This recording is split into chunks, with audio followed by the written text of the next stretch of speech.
Oke, selamat siang. Assalamualaikum warahmatullahi wabarakatuh.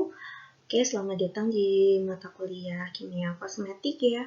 Untuk pertemuan kali ini ya, kita tidak bisa berkumpul bersama karena kita harus lockdown ya. Jadi saya harap kalian pun tetap mentaati ya. Jadi sebisa mungkin jangan keluar ya. Kalau tidak kepepet banget. Liburan seperti ini malah jangan main ya. Oke, untuk pertemuan kali ini uh, saya ingin sedikit memaparkan mengenai teknologi pembuatan kosmetik. Saya rasa saya harus membuat sedikit video karena memang walaupun dari konten slide-nya saya rasa cukup paham, cuman mungkin kalau untuk mahasiswa di luar dari farmasi mungkin agak kesukaran untuk memahami. Jadi untuk bahan ini atau pertemuan kali ini kita lebih membahas kepada teknologi pembuatan kosmetik di mana itu membahas mengenai bahan-bahan yang biasanya apa saja sih yang biasanya ditambahkan dalam suatu sediaan kosmetik serta bagaimana cara pembuatan atau meraciknya. Oke, jadi untuk pendahuluannya, teknologi pembuatan kosmetik tidak jauh berbeda ya dengan teknologi pembuatan obat topikal lainnya, sehingga memerlukan pengetahuan dan keahlian teknik kimia, farmasi, biokimia, mikrobiologi, dan dermatologi. Jadi sebenarnya pembuatan kosmetik itu tidak pembuatan kosmetik dengan obat itu sebenarnya hampir sama atau mirip. Hanya saja kalau obat tentunya di situ bahan aktifnya berupa obat-obatan. Tapi kalau kosmetik tentunya tidak ada obat aktif atau senyawa aktifnya ya. Karena masih ingat ya kemarin perbedaan antara kosmetik, kosmetikal dan obat itu bagaimana.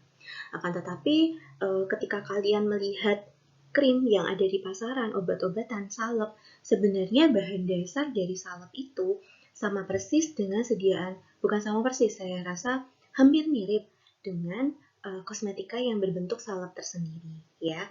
Sebenarnya sama, cara pembuatannya sama. Hanya kalau di dalam salep yang berisi obat ya di situ ditambahi suatu obat-obatan. Jadi di sini untuk ada 5 macam ya bahan pokok penyusun kosmetik. Jadi ada yang namanya bahan dasar atau bahan baku ya, kemudian bahan aktif, bahan penstabil, pewangi, kemudian pewarna. Jadi biasanya sediaan bukan hanya kosmetik ya, tapi obat itu adalah pokoknya itu harus meliputi 5 macam ini. Jadi ada bahan dasar atau bahan baku, kita bicara dasarnya atau bahan bakunya berarti otomatis bahan yang dia sebagai base-nya alias di situ terkandung paling banyak ya. Kemudian di situ ada bahan aktif. Bahan aktif di sini bukan kalau di obat berarti ya obat, tetapi kalau bahan aktif dalam kosmetik mungkin yang lebih ke arah perawatannya itu bagaimana. Kemudian ada bahan penstabil campuran. Karena di situ terdapat berbagai macam bahan ya, kita di situ harus memerlukan suatu bahan untuk menstabilkannya. Jadi contoh, kalau kita mencampurkan, kita membuat kosmetik, di situ ada air dan minyaknya kalau kita campur pasti tidak akan bisa bercampur. Nah, sehingga di situ harus ada bahan penstabilnya alias supaya nanti dia tidak memisah. Atau kalau di situ banyak bahan-bahan yang organik ya, bersifat organik, dia pasti sangat rawan ditumbuhi jamur atau bakteri. Sehingga di situ harus ada bahan penstabilnya berupa apa? Berupa pengawet. Kemudian ada yang namanya pewangi. Kalau umpamanya kita suatu bahan kosmetik tidak ada pewanginya, baunya pasti akan bau senyawa-senyawa kimia. Yang pasti customer juga tidak akan mau memakai karena pasti perasaannya tidak nyaman ya ketika diaplikasikan ke kulit. Ya. Kemudian otomatis pewarna. Nah, pewarna ini pasti yang biasanya paling ditonjolkan dalam suatu kosmetik kalau kita berbicara eyeshadow ya untuk untuk mata, kemudian blush on, lipstick, pasti ini elemennya sangat penting. Oke, di sini ya bisa dibaca sendiri bahan dasar atau bahan baku dia merupakan bahan pokok yang volume atau jumlahnya paling besar dari bahan-bahan yang lain dan merupakan tempat dasar bagi bahan yang lain. Jadi kalau kalian melihat komposisi suatu kosmetika, pasti yang diletakkan di bagian paling atas atau paling kiri atas setelah tulisan bahan ya atau komposisi itu adalah bahan dasar atau bahan baku. Nah, dari situ kita bisa mengidentifikasi apakah suatu kosmetika itu berbentuk cair, bentuk padat atau berbentuk semi padat atau kita bilangnya unguenta ya atau salep ya. Jadi kalau bahan dasar atau bahan utamanya air ya berarti bentuknya juga cairan. Di situ yang terkandung paling banyak adalah air. Kalau di komposisi pertama adalah termasuk bahan baku padat ya. Padat dalam artian berbentuk serbuk. Oh, mungkin dia berbentuknya bedak atau compact powder ya. Nah, bahan dasar ini dibagi menjadi 3. Ada bahan baku padat ya yang tadi saya ceritakan, ada yang berlemak, ada yang cair. Nah, di sini untuk bahan baku yang bentuknya padat itu berarti yang bentuknya serbuk ya. Berarti Berarti seperti kita membuat bedak gitu ya. Itu kan bahan dasarnya kan serbuk ya, padat. Berarti kita bisa bilang bahan padatnya bahan utama atau bahan bakunya apa. Nah, biasanya di sini bisa dari bahan organik atau anorganik ya.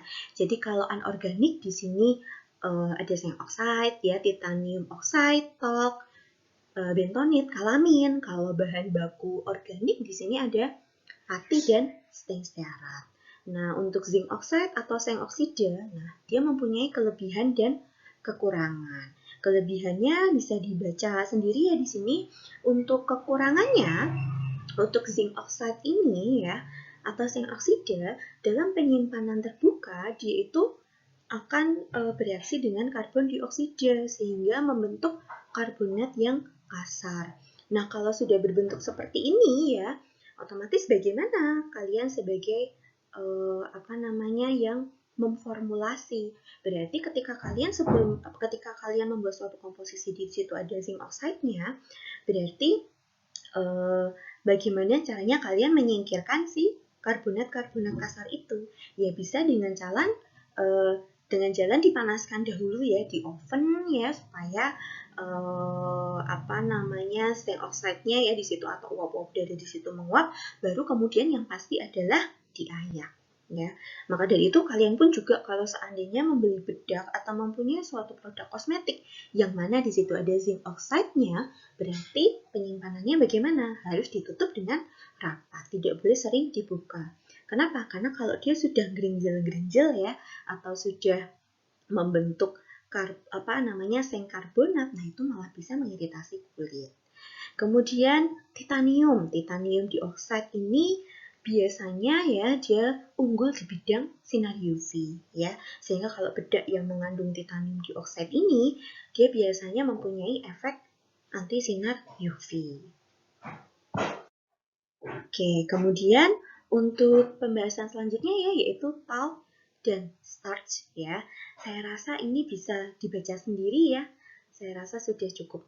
Nah, untuk starch ini ya karena dia merupakan bahan organik ya, dia mempunyai kekurangan. Kekurangannya apa? Mungkin kalau kelebihan dia merupakan bahan organik ya, bahan organik dia lebih aman, tetapi kekurangannya apa? Dia media biakan bagi bakteri dan ragi, sehingga bisa menyebabkan iritasi pada kulit bila kontaknya cukup lama, alias dia mudah sekali ditumbuhi oleh bakteri dan jamur. Sehingga untuk penggunaannya pun sebelum kita campurkan dengan bahan yang lain, starch ini harus dipanaskan terlebih dahulu atau di oven sehingga bisa mematikan segala bakteri dan jamurnya dulu ya. Oke, kemudian untuk bahan baku berlemak ya, kalau berlemak seperti ini berarti kita berpikirannya ke arah suatu kosmetik yang berbentuk salep ya atau krim atau pasta ya. Nah, ini dikelompokkan menjadi beberapa ya. Jadi ada yang lemak sejati, kemudian ada yang bentuknya malam, ada yang lemak mineral. Nah, biasanya untuk bahan baku berlemak ini yang paling sebenarnya itu tergantung ya pilihannya mau yang mana. Cuman yang paling penting adalah di sini untuk yang padat di sini contohnya adalah minyak teobroma atau mentega coklat. ini biasanya dia mempunyai beberapa macam bentuk kristal ya untuk minyak theobroma atau mentega coklat ya. Biasanya baunya seperti coklat biasa ya, bentuknya ya seperti semi padat ya. Ya padat kemudian dia bisa dilelehkan. Nah, tetapi untuk pelelehannya sendiri untuk minyak untuk mentega coklat ini agak sedikit tricky karena dia mempunyai berbagai macam bentuk kristal sehingga kalau kita salah mengolah maka dia akan menjadi tidak stabil. Yang kita inginkan adalah yang namanya kristal beta stabil ya. Dimana dia itu kalau di suhu tubuh ya alias 37 derajat dia bisa meleleh, tetapi di suhu ruangan dia akan tetap memadat. Sehingga biasanya kalau lipstik itu ya ketika dioleskan di bibir dia terkena suhu tubuh ya, suhu tubuh dia biasanya akan melumer. Tetapi ketika disimpan dia akan tetap memadat atau tidak menjadi cair. Tetapi kalau kita salah pengolahan, bisa-bisa di suhu ruangan saja dia sudah mencair, sudah lembek. Nah, itu bagaimana cara menyiasatinya? Nah, caranya adalah kalau seandainya pada suatu formula di situ ada mentega coklat atau minyak theobromanya, maka ya kita timbang dulu, kita tentukan dulu berapa gram. Dari berapa gram itu bisa kita bagi dua. Yang separuhnya kita panaskan hingga melebur, yang satunya kita jaga, jangan sampai dipanaskan. Kemudian setelah itu baru dicampur semuanya, sehingga tetap di situ ada kristal yang tidak rusak oleh adanya pemanasan. Sehingga sifat-sifat dari si kristal itu bisa kita gunakan untuk pembuatan lipstik, tidak rusak. Ya. Kemudian untuk bahan baku cair, di sini ada air, kemudian ada etanol ya. Kalau di situ bahan dasarnya adalah etanol, berarti ya kita tidak perlu memberikan suatu pengawet karena etanol sendiri dia sudah berfungsi sebagai pengawet, membunuh bakteri dan jamur ya. Kemudian ada yang PEG, kemudian ether, kloroform ya. Tapi untuk ether dan kloroform ini jarang digunakan untuk kosmetik. Kemudian bisa dibaca yang lainnya ya. Kemudian untuk propilen glikol. Untuk yang propilen glikol ya, selain dia bisa sebagai bahan baku, dia mempunyai sifat tambahan yaitu dia bisa sebagai pengawet sediaan krim. Jadi dia bisa menjaga supaya krim itu tetap stabil karena si propilen glikol ini dia mempunyai sifat seperti menyatukan atau menstabilkan ya. Oke, kita lanjutkan. Untuk sorbitol ya, sorbitol itu bisa kita ganti dengan larutan glukos ya. Dia bisa mempunyai efek untuk melembutkan kulit. Jadi kalau kalian mencampur ya air dengan gula, itu biasanya kan agak sedikit membuat lembab ya di kulit. Itu bisa digunakan.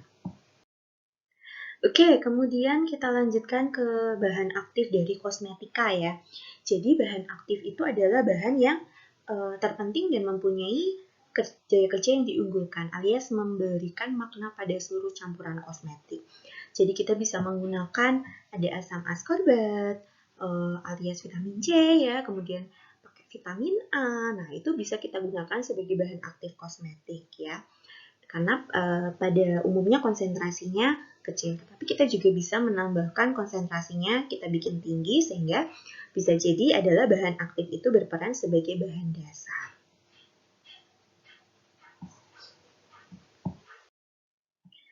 Oke, kemudian ke bahan penstabil ya. Bahan penstabil ini bahan yang membuat preparat kosmetik itu stabil dalam penyimpanan, alias dia itu tidak berubah bentuk fisik, warna maupun baunya.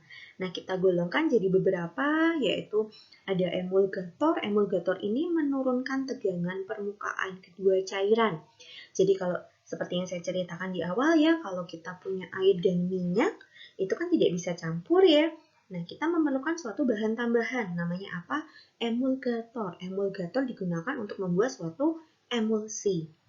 Campuran air dengan minyak. Itu yang namanya emulgator. Ya. Nah, di sini contohnya ada TEA, kemudian ada gliserin, kemudian lilin lebah ya, kemudian tragakan dan gom Arab atau nama lainnya PGA ya. Kemudian untuk pengawet pengawet ini juga perlu digunakan dalam suatu sediaan kosmetik, apalagi untuk sediaan kosmetik yang berbahan-bahan alam ya, dia sangat mudah ditumbuhi bakteri dan jamur ya. Kecuali seperti yang saya bicarakan tadi, dia bahan dasarnya adalah alkohol ya. Kalau alkohol otomatis tidak perlu ditambahkan bahan pengawet ya. Nah, di sini contohnya parabennya, paraben. Kemudian untuk perekat, di sini untuk melekatkan kosmetika ke kulitnya, biasanya ke kulit kita. Biasanya digunakan pada bedak. Nah, di sini ada Sensodyne ya, selain sebagai base atau bahan dasar, dia bisa digunakan sebagai bahan yang stabil ya. Untuk pewangi ya, kita bisa menggunakan pewanginya dari sintesis ya, atau kita bisa mengekstraksi sendiri.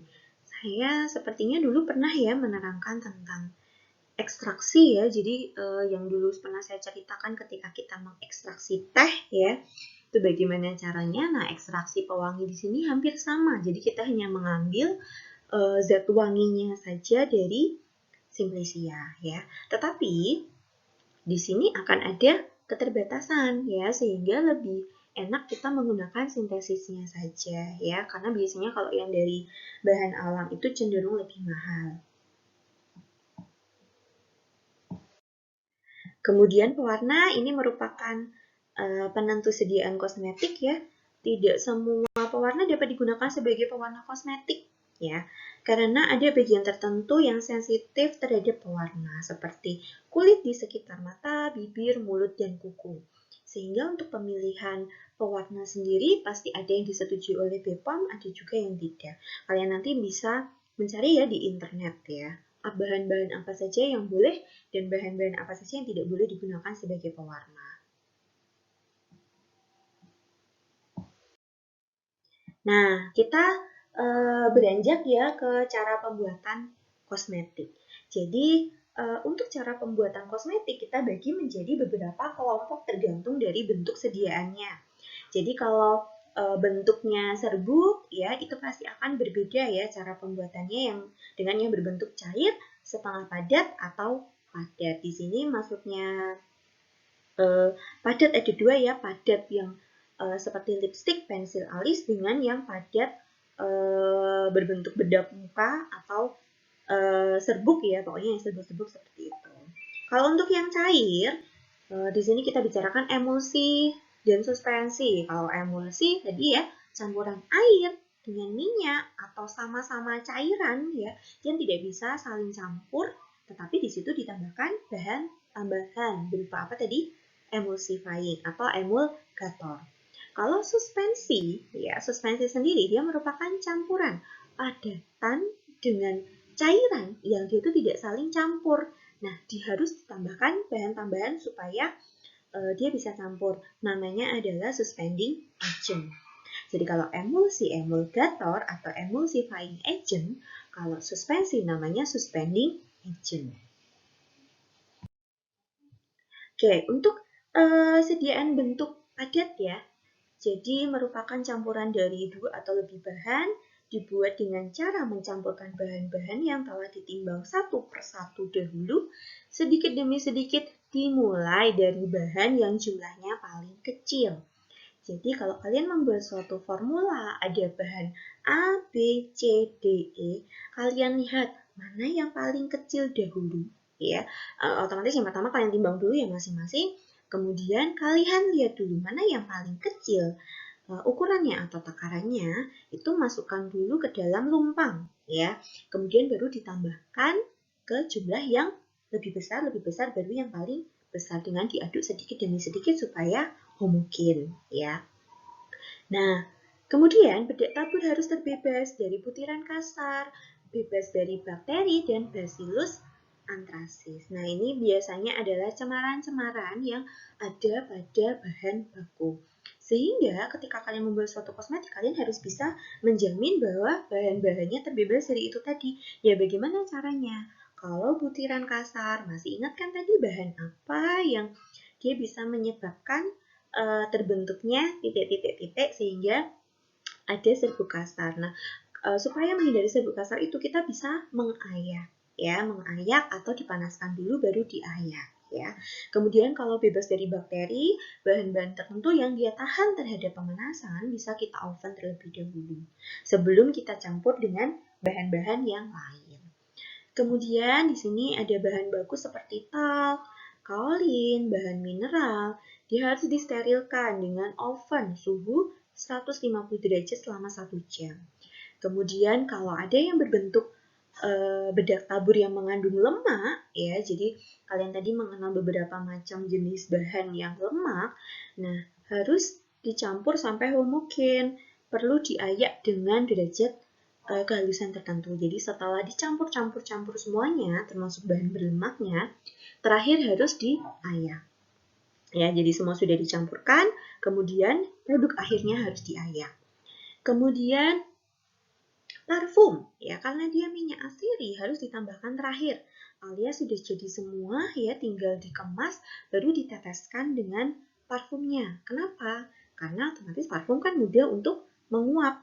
Kalau dia mudah untuk menguap, otomatis kalau kalian tambahkan di awal, ya otomatis ketika kalian gerus, kalian campur dengan bahan yang lain, otomatis nantinya dia akan menguap duluan, sehingga nanti kosmetiknya sudah tidak berbau lagi. Kemudian ini tadi ya, bila menggunakan zinc oxide ya, salah satu bahannya, maka sebelum dicampur harus diayak dengan ayakannya yang nomor B40. Nah, kemudian yang ketinggalan di situ ya. Jadi kalau kalian melihat suatu bentuk kosmetik yang bentuknya kompak ya, seperti bedak padat atau eyeshadow yang bentuknya padat, nah itu sebenarnya sama pembuatannya dengan kosmetik yang padat ya, seperti bedak tadi, cuman dia ditambahkan bahan tambahan ya, kemudian baru dikempal. Jadi pembuatannya hanya sama, hanya ditambahi dengan bahan yang lain ya supaya dia bisa dikempal. Karena biasanya kalau tidak ditambahi bahan tambahan, biasanya dia itu ketika dikempal dia ambiar lagi, ya, dikempal ambiar lagi, begitu seterusnya. Jadi memang harus ada bahan tambahan. Nah biasanya bahan tambahan itu ya efeknya kalau di kulit untuk yang pori-pori besar ya itu kemungkinan bisa terjadi penyumbatan ya. Tetapi ya mungkin itu tidak semua orang, hanya orang-orang tertentu.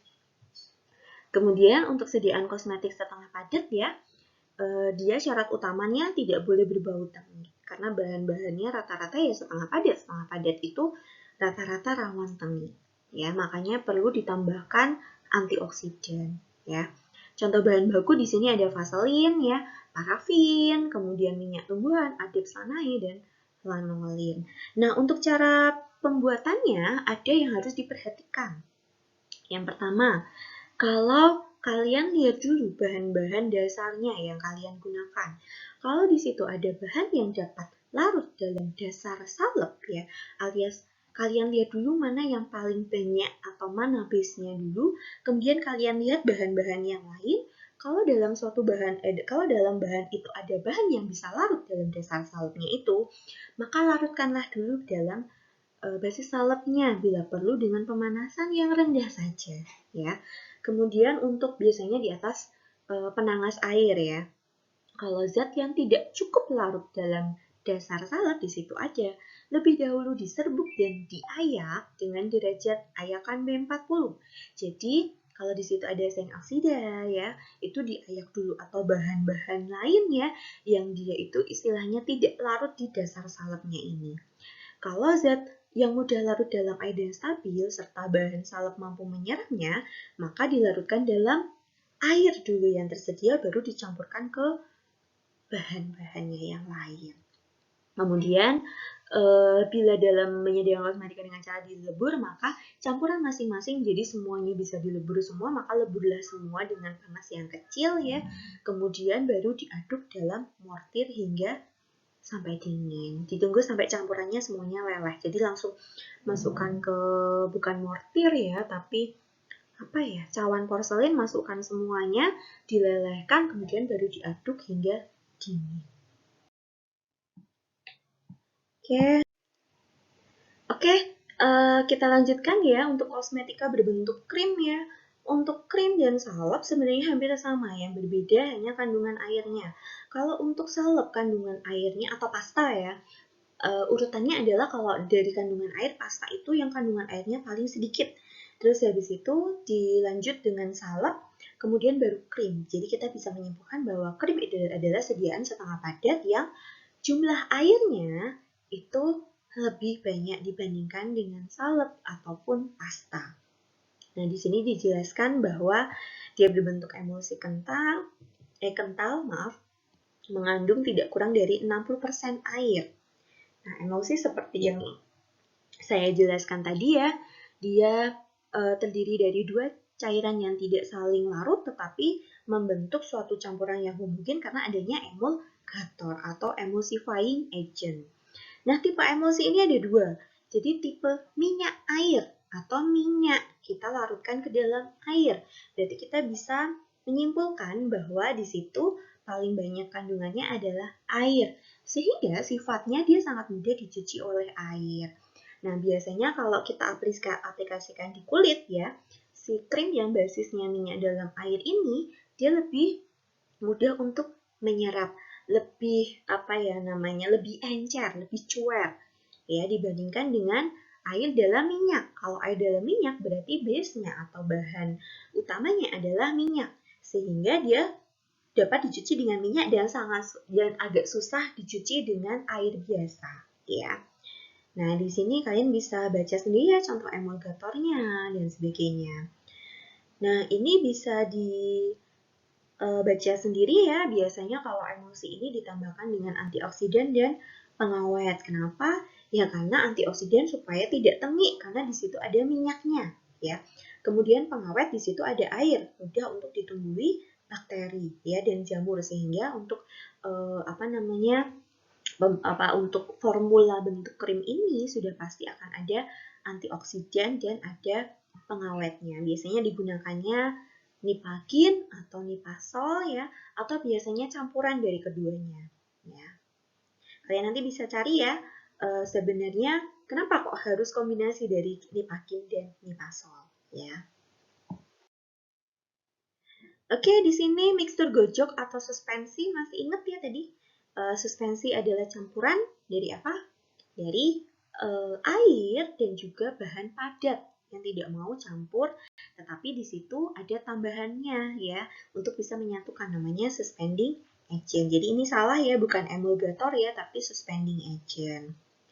Nah, biasanya mengandung 60% cairan dan di situ ada surfaktannya. Surfaktan ini bisa digunakan sebagai suspending agent-nya ya. Dia menurunkan tegangan permukaan zat padat dengan zat cair. Sehingga kalau tegangan permukaannya keduanya tinggi, dia tidak akan bisa campur. Makanya si tegangan permukaan, si padatan dan cairannya ini dikecilkan dengan adanya surfaktan sehingga bisa campur. Oke, bisa dibaca sendiri ya next-nya. Oke, demikian kuliah daring untuk pertemuan kali ini. Kalau ada pertanyaan bisa chat saya ya di forum yang tersedia. Kemudian jangan lupa di situ ada tugas ya, ada kuis, jadi silakan dijawab. Itu saja, terima kasih atas perhatiannya. Akhir kata, wassalamualaikum warahmatullahi wabarakatuh. Tetap semangat, semoga tetap sehat dan selalu dalam lindungan Tuhan Yang Maha Kuasa. Amin.